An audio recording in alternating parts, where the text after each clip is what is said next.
So I'm really excited to welcome our teacher, our rabbi for this week, who I've known since I was about 8 years old. He and I were just talking before we started about sending our kids away to camp. And I was that kid when Rabbi Alan Cook was, you must have been either a counselor or a unit head. You were my unit head, I think, maybe. I believe that I was your unit head at one point. I think I was only your brother's counselor and never your counselor. Yes, I think that sounds right. At any rate, these days, Rabbi Alan Cook is the rabbi at Sinai Temple in the Champaign-Urbana, Illinois area. And I'm really excited to study with him. I'll just turn things right over to Rabbi Alan Cook. Take it away. Well, thank you so much for including me in this opportunity, Rabbi Streifer, and nice to see so many of you from all over the country. Nice to see a certain doodly Jew on here. And we are going to begin, if you will join me, with our blessing for study. Baruch atah Adonai Eloheinu melech haolam asher kidshanu b'mitzvotav v'tzivanu la'asok b'divrei Torah. Blessed are you, Adonai, our God, sovereign of the universe, who makes us holy through divine obligations, commanding us to engage in study. So I consider myself to be a student of popular culture. And when I was thinking about how one approaches the topic of hope, well, the first hope that came to my mind was Leslie Town's Hope, better known as Bob Hope. Lived from 1903 to 2003. It was not himself Jewish, but I think taught us a lot about hope, not only being his namesake, but particularly in the focus that I want to dive into today, which is finding hope in the past. Okay, so for those of you for whom Bob Hope is not a foreign concept, what do we associate with Mr. Hope most strongly in his days of entertaining? His signature song, "Thanks for the Memory." Okay, so this song was introduced in a movie. They had very creative movie titles back then. The Big Broadcast of 1938. I believe there was also a Big Broadcast of 37 and of 39. So, um, but so this was the song was composed by Ralph Ranger with lyrics by Leo Robin. It went on to win the Academy Award that year for Best Original Song. I don't know how tight the competition was or was not. So I need to unshare for a second and reshare because I don't think that I enabled audio. So let me do this. And okay. So we may or may not all be able to hear this audio, but I think most of us are familiar with the song. But thanks for the memory of rainy afternoons, swingy Holland tunes, motor trips and burning lips, and burning toast and food. I never played around. Sorry. So the as I said, the song became Bob Hope's signature song as he went on to do USO shows and holiday specials and so forth. He would write, or more likely, he would have a creative staff that would write updated lyrics to speak to the particular event that he was hosting. And all of them sort of harken back to the idea of memory and what it means to have a certain nostalgia for the past. As an aside, as I was putting this together, I remembered that for my brother's bar mitzvah, my brother was 3 years younger than me. I was tasked with doing some sort of toast or motzi, or honoring him at the reception, and we actually did a parody of one verse of "Thanks for the Memory" to talk about what it had meant to me to grow up with him and so forth. At any rate, so when I was thinking about, again, the past and nostalgia and how we derive hope from that, Robert Frost, I found, was once asked, do you have hope for the future? And this is his response. Yes, he replied, and even for the past, that it will turn out to have been all right for what it was, something I can accept, mistakes made by the self I had to be or was not able to be. And I just found that very interesting and enriching, that in thinking forward, in thinking, what might the future hold, that Frost recognized that we're shaped by our past. And many of us are familiar with the butterfly theory, that if a butterfly flaps its wings halfway across the world, that it's going to change the outcome of something in our own lives. But for little decisions that we make here or there, that we have the opportunity to from our past to impact our future. And so we can think about and reflect upon how our past has impacted our future. So a poet named David Ray wrote a poem based on Frost's quote. And he said, "Do you have hope for the future?" Someone asked Robert Frost toward the end. "Yes, and even for the past," he replied, "that it will turn out to have been all right for what it was, something we can accept, mistakes made by the self we have to be." Okay, and that's where Frost's quote ends, and now Ray's poem picks up. Not able to be perhaps what we wished, or what looking back half the time it seems we could so easily have been or ought. The future, yes, and even for the past, that it will become something we can bear. And I too, and my children, so I hope, will recall as not too heavy the tug of those albatrosses I sadly placed upon their necks. Hope for the past. Yes, old Frost, your words provide that courage, and it brings strange peace that itself passes into past. Easier to bear because you said it, or rather casually, as snow went on falling in Vermont years ago. Yes. Okay, so I see that Susan Kaplan, you have raised your hand. Yes, this in a way reminds me of T.S. Eliot in the Four Quartets, where he says we shall not cease from exploration. And when we reach the end of our journey, I'm paraphrasing now, we will find ourselves where we began the very first time, which means you go on a journey, and what happens, happens. And when you reach the end of it, everything that has happened in the past is still valuable, I guess.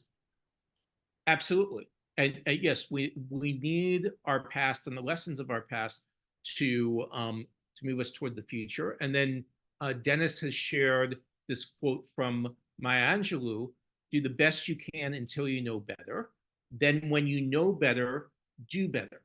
Okay, so we don't wallow in the past. As Bratz is saying, we come to terms perhaps with things that we may deem to have been mistakes, and we hopefully learn and grow, so that when previous situations from the past continue to present themselves, we can grow in the future. And Rabbi Streifer added the growth mindset versus the mindset that things are fixed, and knowing that we can grow from our mistakes. Wonderful. So, Anne is raising her hand. I think it's amazing that after thousands of years, and every weapon forged against the Jewish people has not succeeded, we're here. And if that isn't, we're obviously God's chosen children, because if not, how could we possibly survive everything? And yet, to me, the hope is that here we are, we're here. Well, and you have given me so wonderfully in that comment, Anne, a wonderful segue to the next quote that I want to share.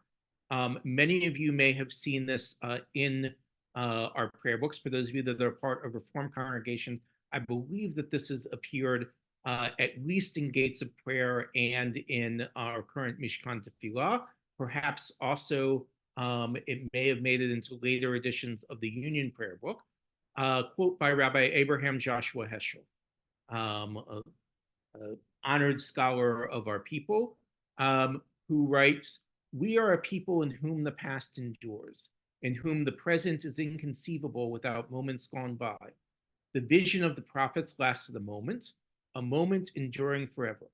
What happened once upon a time happened all the time." Okay? So for Heschel, and I would argue for Judaism as a whole, even though Heschel was the one who gave the voice to this, for Heschel, the past is not just, ancient nostalgia, but it is an essential ingredient in understanding our identity and individual identity, but also corporate Jewish identity. That we have to hearken back to the prophets, and we have to hearken back to the wilderness experience and to the patriarchal and matriarchal experience and so on and so forth, because without that, we can't possibly understand the scope. And, Anne, you gave it very positive voice, but there's an old joke that every Jewish holiday is the story of they tried to kill us, they failed, let's eat. Let's eat is the tongue-in-cheek part. But that we have to remember that we say at the Passover Seder, more than one enemy has risen up against us in every generation. And if we don't remember that and remember those lessons and how we did overcome through self-pride and so forth, that we it's just going to keep the cycle repeating itself again. So Alfred says, there is also a tradition that all Jews who will ever exist were present at Sinai. Alfred has been peeking ahead perhaps in some of my slides. Hopefully we will get to that also. And Rabbi Streifer has a hand up. Yeah, you actually just went a similar place I was going to go, because I also went to the Passover Seder, but to a different line. That bechol dor vador chayav adam lirot et atzmo ke'ilu hu yatsa mimitzrayim. In every generation, we're supposed to see ourselves as though we personally went out of Egypt. In other words, we don't just retell the past, we reenact the past. We put ourselves into the past.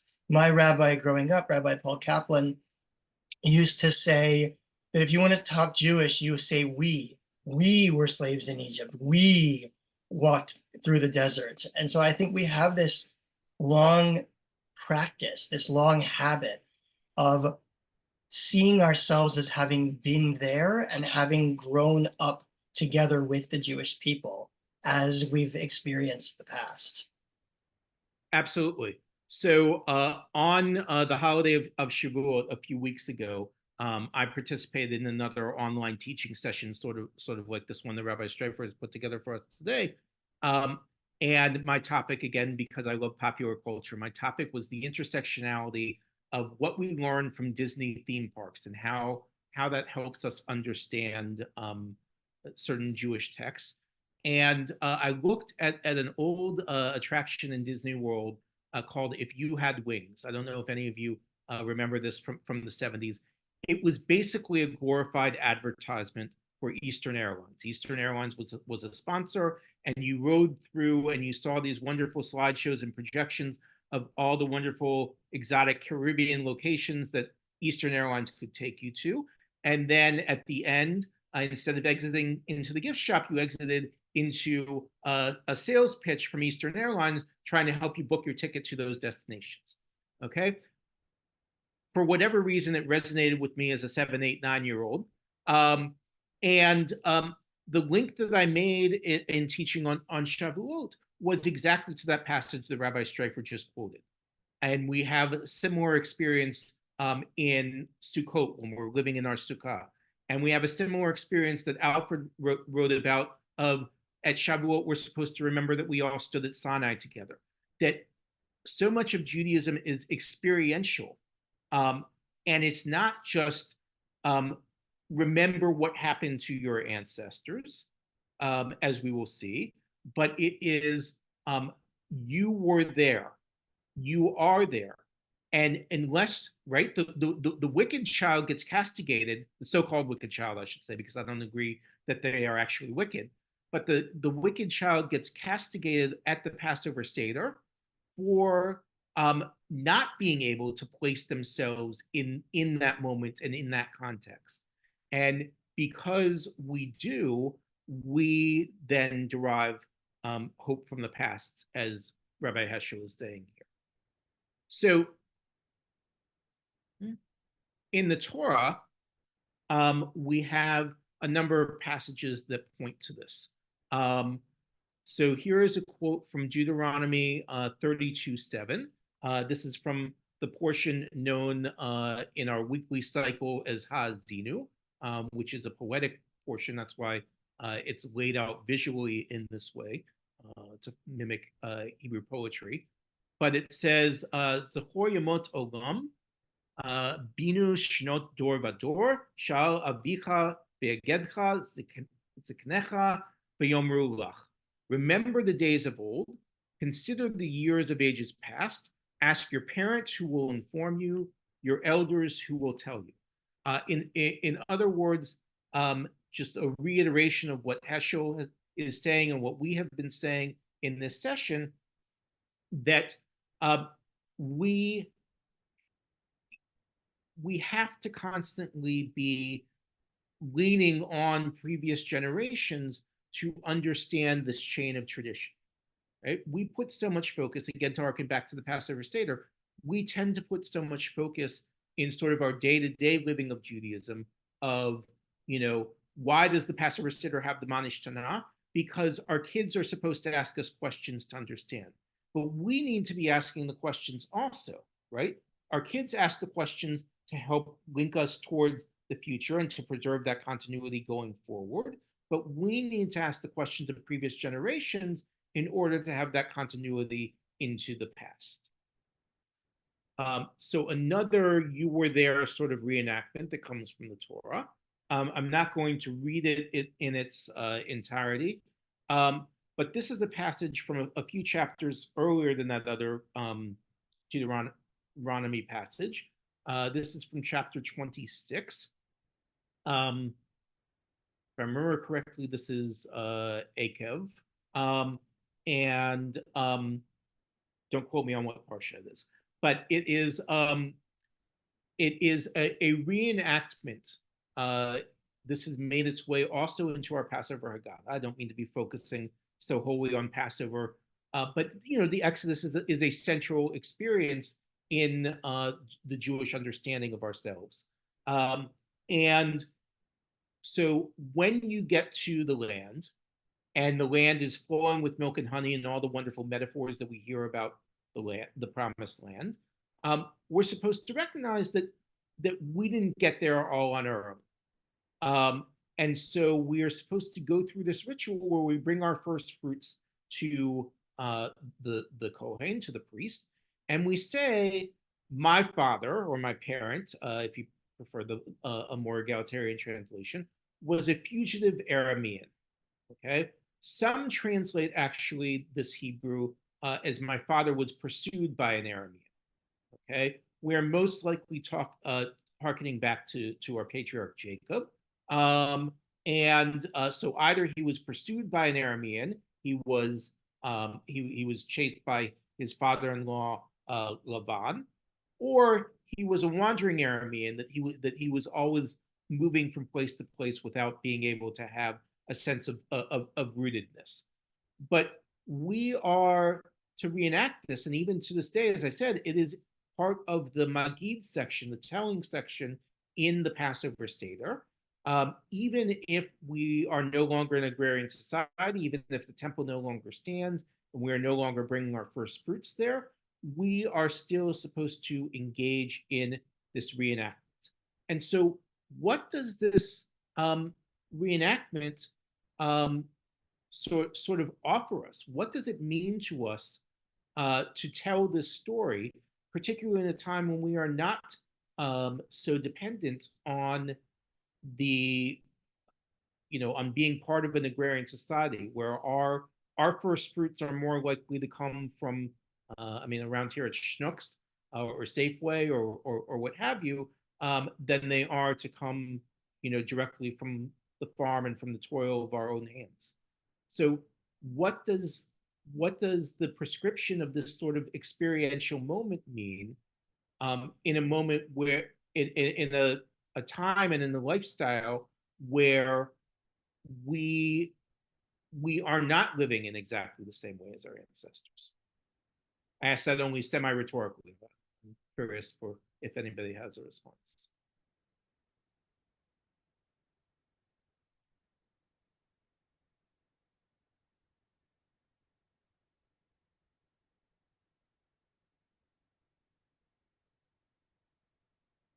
I'm not seeing any hands or comments at the moment, and I don't want to put anybody on the spot. Yes, Rick, it's going to be emblazoned in us to never forget, to be bound to history, as well as to be mindful of our future, whatever that may be. Yes, so God willing, that's exactly it. That even if that particular experience is not something that can directly resonate with us because we're not growing the crops by the sweat of our own brow, that we still feel a sense of gratitude towards God and towards what went before to get us to this moment. I think many of you are familiar with, there's a wonderful story that's told about the Baal Shem Tov, who's the founder of Hasidic Judaism, that when the Jewish community was troubled, he used to go into the forest and he would light a fire and say a prayer, and through the combination of all of those things, the crisis was abated. And that a generation later, his disciple would try to do the same thing, but didn't know the precise spot in the forest. But he would walk into the forest and he would light the fire and he would say the prayer and he would say, God, I don't know the place in the forest that my master did, but hopefully this is still okay with you. And so the punchline, if you will, of the story, although it's told as a serious story, is that over time, knowing all of the components of the way that the Baal Shem Tov used to offer that prayer and go through that ritual, over time and over the generations, that breaks down to the point where even the prayer by the fourth or fifth generation isn't known anymore, but they know the story of the ritual and they pray that God will still accept that, and so forth. And I think part of this finding hope in the past, finding hope in the future, again, is our willingness to have that link, right? When we have B'nai Mitzvah here at Sinai Temple, and I'm passing the Torah to the 13-year-old child, many times I will talk about how this is an unbroken chain of tradition. The truth is, in some of our communities, it wasn't an unbroken chain, right? Because we had periods of oppression where we weren't allowed to study Torah, and we weren't allowed to fully celebrate B'nai Mitzvah and so on and so forth. And so perhaps the greater hope and the greater show of our resilience and our hope in the past is that even in moments where we had an interruption or we had a blip, that we didn't let it make us cower, and that we have gone on. I stood this morning on our bima with a convert to Judaism who held our Torah scroll, that is the Czech rescued Torah scroll from before the Shoah, and how meaningful that is to be able to keep alive a scroll that the Nazis, may their names be blotted out, had hoped to destroy not only that physical scroll, but all vestiges of that tradition. So we've got a number of nice comments here in the chat. Rabbi Streifer says, Judaism is in a sense an anthology of past experiences. I love that metaphor. They're built into our rituals and practices, even if we're no longer farmers or slaves or living in the Persian Empire, right? So when we say a psalm like "By the rivers of Babylon, we lay down and wept," I think that we can find a resonance with that, even if we've never been to Babylon and seen those particular rivers. Exactly. One could regard bringing the fruit of the land to the temple as a way of supporting the priest. Yes, it certainly was a way of feeding the priests who had no land of their own to cultivate. But in the wider context of the prophet's demand that we need to see the needs of the widow and orphan to direct resources to supporting the poor. Right, so this was set up very much, as Alfred points out, as a symbiotic system that these people who were doing important work on behalf of the community did not therefore have a means of their own sustenance. And so just as we are responsible for the widow and the orphan and the poor in our midst, we were responsible for the care and feeding of the priest and the Levites. The Jewish pessimist says it's so bad it's never been this bad before. The Jewish optimist says, oh yes, it has. Exactly, yes. Very good. All right. Another very famous expression from Tanakh, Lamentations, okay? Lamentations is the epitome, Dennis, of the Jewish pessimist, right? The author of Lamentations is writing, having seen a great deal of destruction. There's a reason why we read that book traditionally on the fast day of Tisha B'Av. And yet we have these moments of hope. And we sing this also at the end of our Torah service, right?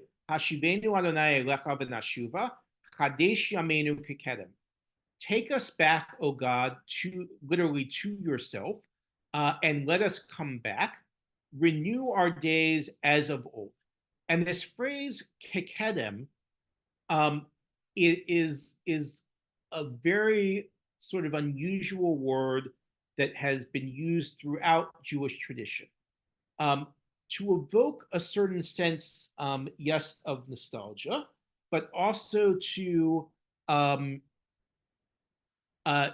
say, you know, to sort of hearken to the good old days, but you know, without getting too caught up in American domestic politics, you know, there is not a movement that says, you know, necessarily make Judaism great again, right? We believe that greatness endures in every generation based on what we bring to it. We hearken to the past, not, you know, to say, well, let's fully recreate, you know, whole cloth what once was. We hearken to the past to sort of learn from the past and again to derive hope from the past. So I see that we are coming close on time. So I'm going to, without wanting to cut off any discussion or questions, I do want to just move quickly to a couple last slides. Number one, Rabbi Arthur Waskow, who's talking about this Kadesh Yameinu Kekedem, renew our days as of old phrase. And he says, I look on Kadesh Yameinu Kekedem not as give us back the good old days, but as make our own days new as they were long ago. New to explore, new to experiment, new to create moments of joy, and also to allow ourselves to fall flat. So we can, it's sort of similar to what Frost said at the outset of our time together, we can look back on that and hopefully both celebrate the past and yet learn from our mistakes. Or to quote one more expert on this, Stephen Stills, Sweet Judy Blue Eyes, reminds us, don't let the past remind us of what we are not now. So we look to the past, not to say, again, not to say, make Judaism great again, not to say, oh, our ancestors had it so wonderful, if only we could be in that era, but to say, we have the responsibility for carrying it forward, and what hope, what lessons, what teachings, what opportunities can we take from the past to make today as bright as we can make it. This has gone very quickly, but it has been a lot of fun. Again, I want to thank Rabbi Strafer for inviting me to teach. I want to thank you all for your participation and your insights. If Rabbi Strafer is able to keep this feed open, I'm happy if people, after we formally conclude, want to stick around for a few minutes and make any last comments or questions. But I'm going to turn it right now back to Rabbi Strafer to do at least the formal wrap up. Great, thank you. This was wonderful. I have never seen quotes from Bob Hope and Crosby, Stills, and Nash in a Jewish learning session. Now I want to go listen to Judy Blue Eyes. I want to thank my friend and teacher, Rabbi Alan Cook, for this really wonderful and uplifting study session. Thank you all for being here.